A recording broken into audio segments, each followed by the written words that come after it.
I started off as a journalist after college. I worked as a newspaper reporter for 5 years in North Carolina, and I really like being a journalist. I like writing, I like thinking about issues and ideas.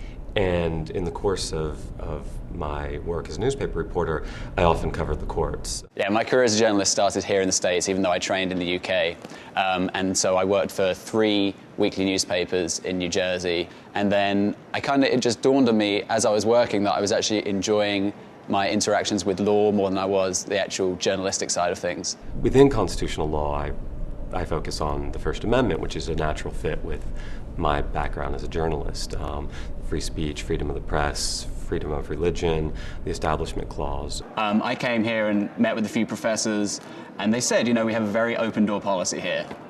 And I, being a good, responsible journalist, was very cynical, and it absolutely has been across the board. All the professors, they're utterly accessible all the time, before and after class, and whenever you need them. I've walked in and just, knocked on the door for anyone at any time and just said, look, I'm having an issue with this. And so what I always tell students is my goal in class is to get them to think, not to think like me, but to get them to think, because these habits of critical thinking that they can develop in the classroom will stay with them for their lives and will help make them great lawyers. Specifically, I actually came to law school thinking that I wanted to represent newspapers and media entities, First Amendment kind of work. That's what I want to do ultimately, is stay in that field and, represent my former self.